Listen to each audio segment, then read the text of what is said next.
Hello and welcome to a brand new series called Making Legends, where we take legendary characters you know and love and try to build them in RPGs. Today, for our first episode, we will be shooting our shot at making Seraphine from League of Legends in D&D 5e. Now, let's go all out and build the Popstar Supreme, Seraphine. But how do we build her? So I like to make some core pillars of the character, and those will be the things we strive for in the build. And Seraphine's core pillars would be: 1. We pop star. We cater to and demand an audience. We need to sing, dance, and control an army of simps. 2. Support, but also carry. Seraphine is a good support, so we need to support our allies. That means we need buffs, debuffs, healing, crowd control.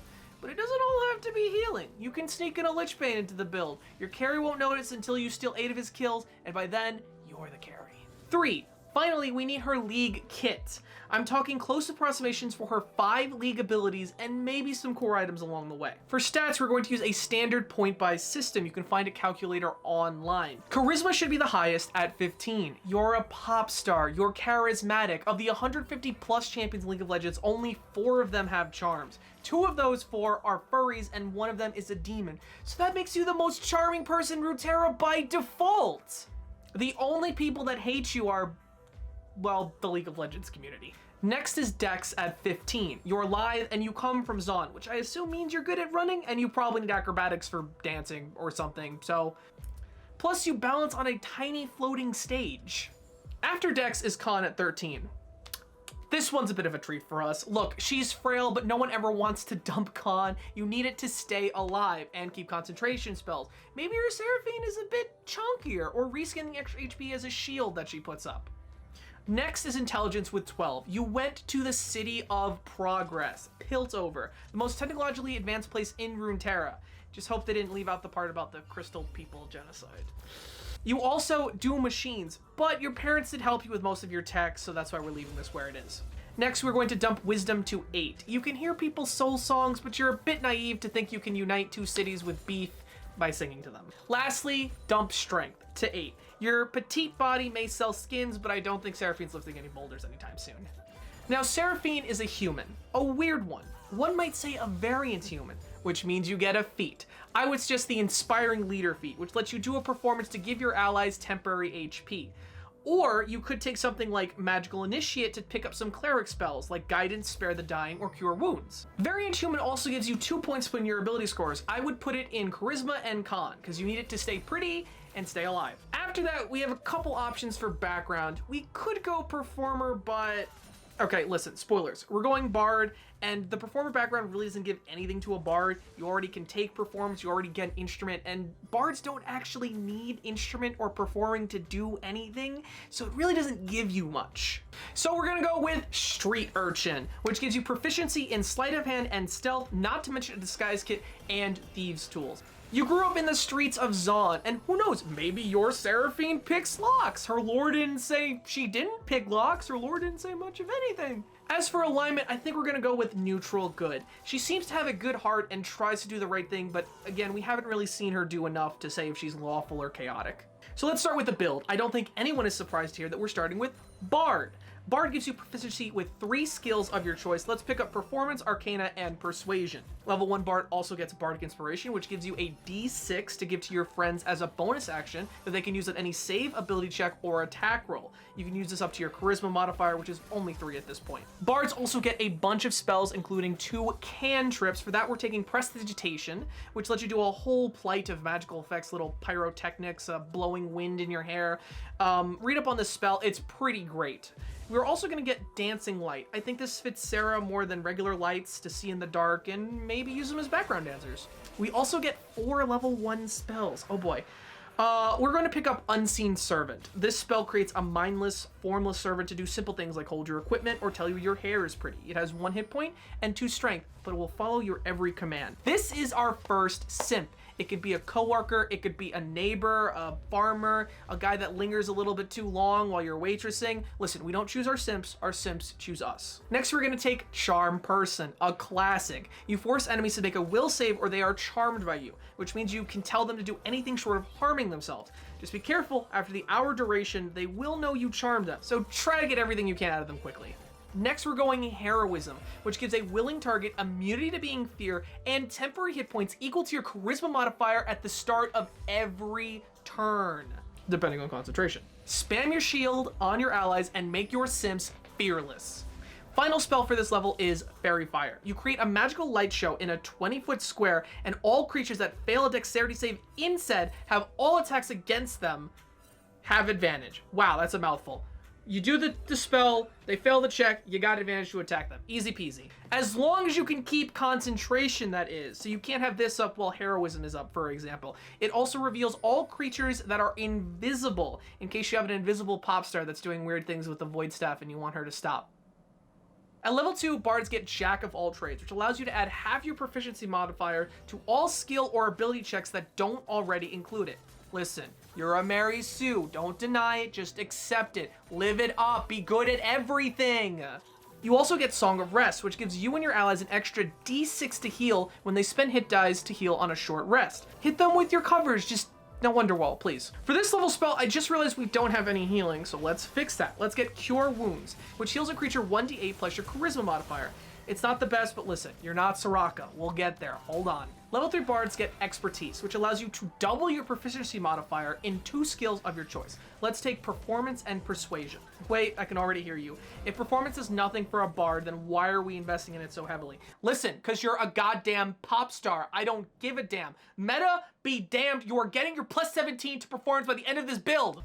Level 3 bards also get to pick a bardic college, and let me tell you, if you want to play an idol or a rock star or anything that brings a crowd, your best option is College of Glamour Bards. College of Glamour Bards get Mantle of Inspiration, your bread and butter. As a bonus action, you use of Bardic Inspiration to don a wonderful appearance, aka changing appearances in your ultimate skin.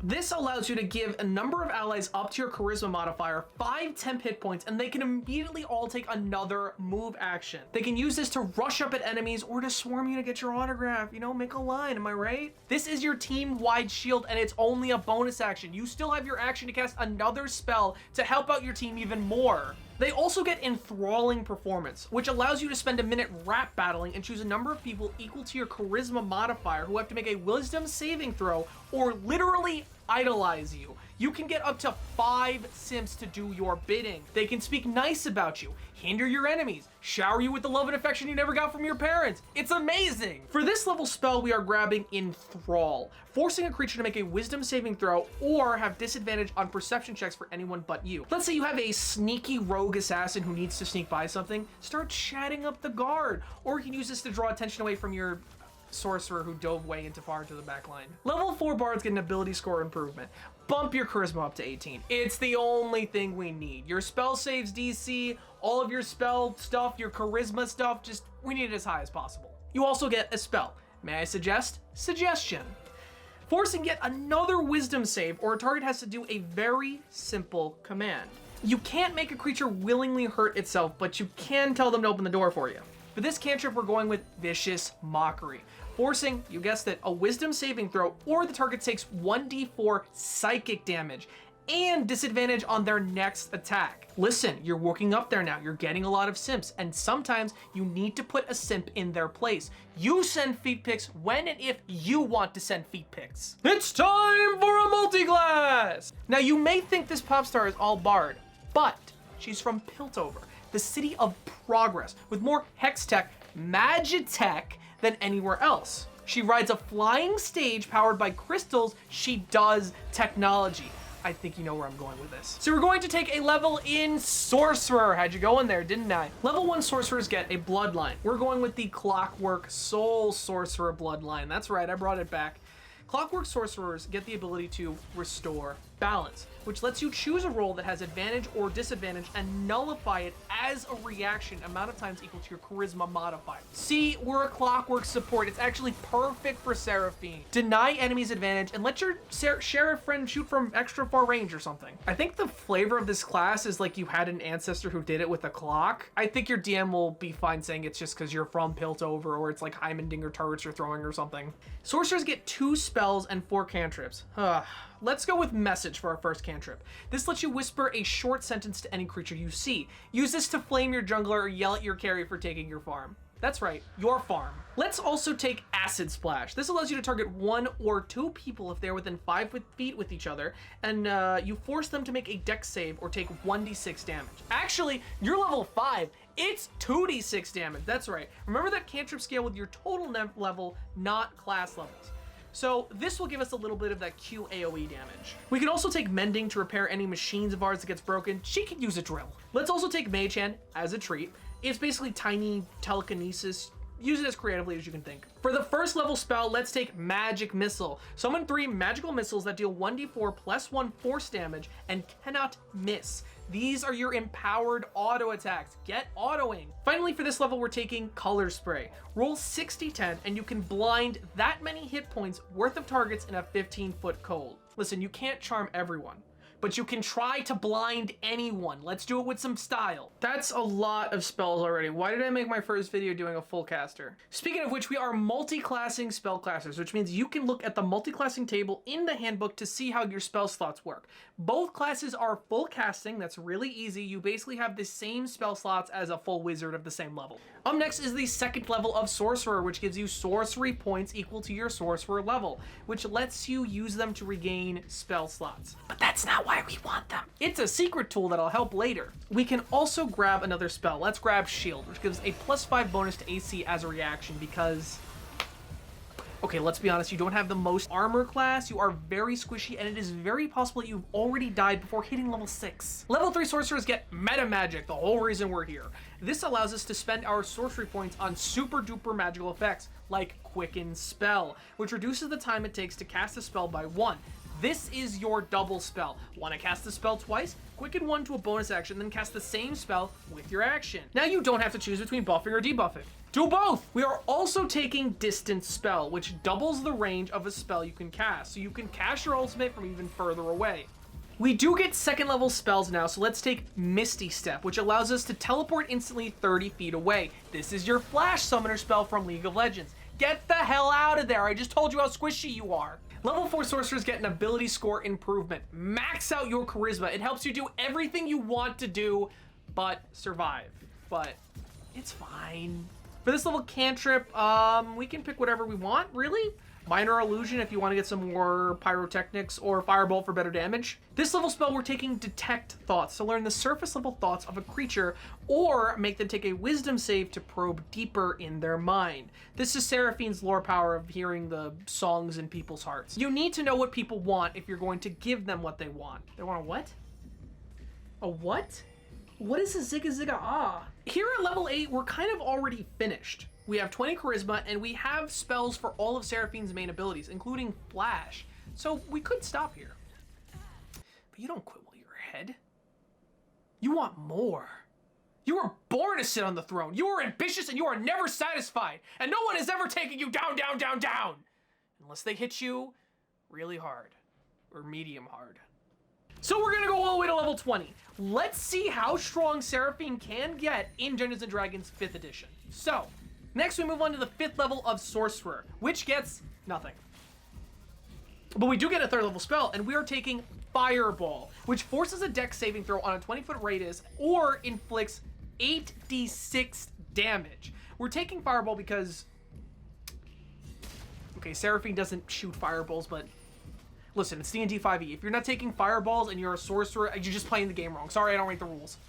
You also get Counterspell from Clockwork Sorcerer. I'm only mentioning this because it's really good spell. It lets you use a 3rd level spell slot to shut down any spells that other casters are using.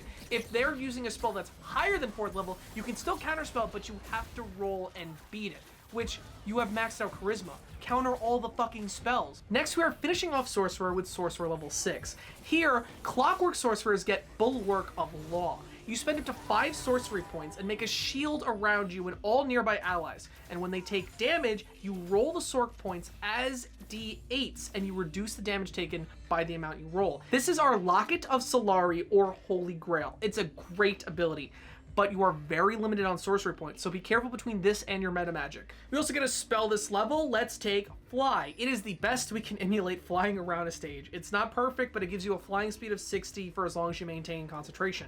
Just be careful, if you lose concentration, you fall. Casts at a higher level to make your team fly as well. Now we're going to move back to Bard because the team is starting to flame you for being more Sorcerer than Bard.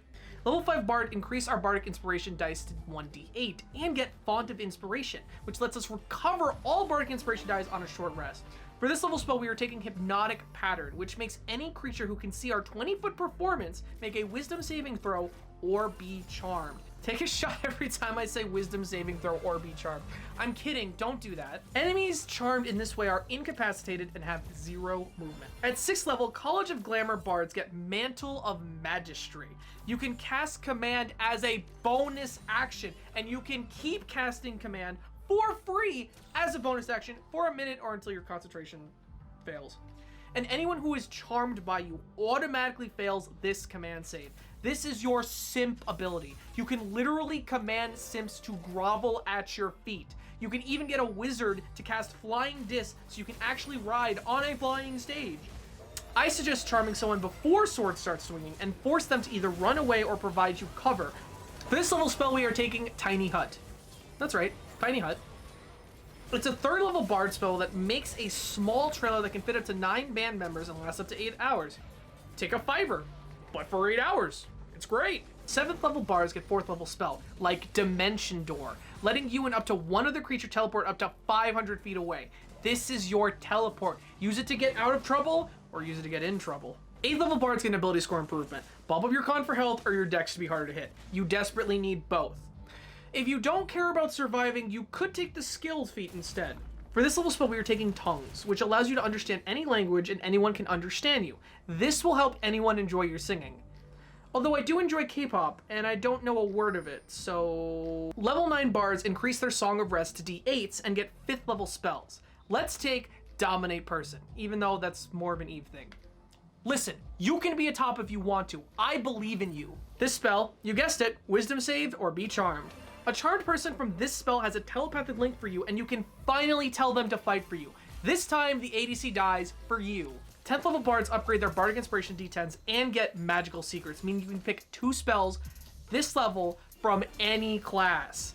I would use this to get Floating Disc from Wizards, but you can already fly around with the fly spell, and you can't really fly with the spell. It just kind of follows you. Take the spell if you've talked to their DM and he's cool with you just kind of hovering 5 feet over the ground with it, or, you know, maybe just get like a cool magical item. I don't think that's that bad if he doesn't let you cross chasms or something. It's just it's a floating stage. Talk to your DM. He'll be fine, hopefully. Otherwise, for our pink-haired green goblin, this level's kind of a freebie. Want to raise the dead? Take Raise Dead from Cleric. Want damage? Take Cone of Cold for Sorcerer. For our other spell, we are going to stick with Bard and take Cure Mass Wounds. Or you could take it from the Cleric list. I won't tell anybody, it's fine. Mass Cure Wounds heals up to 6 creatures in a 30-foot range, 3d8 plus your casting modifier. It's a simple heal. The best bandmates are the living one. Unless you took Raise Dead. 11 level Bards get 6 level spells, and we're taking Irresistible Dance. But this time, it's not you dancing. You pick a simp within 30 feet, and they must spend their entire movement dancing, so they can't leave their space. Not to mention they have disadvantage on attack rolls and dex save. On top of that, everyone else has advantage on the dancing person. Listen, it's a 7th level single target. It better be worth it. On each of the creature's turns, it can make a will save to break out of it. Oh, and it's concentration. 12 level Bard gets an ability score improvement, our last one. Round off some off stats, get dex, con, or if you really want to take a feat, you could take Spell Sniper.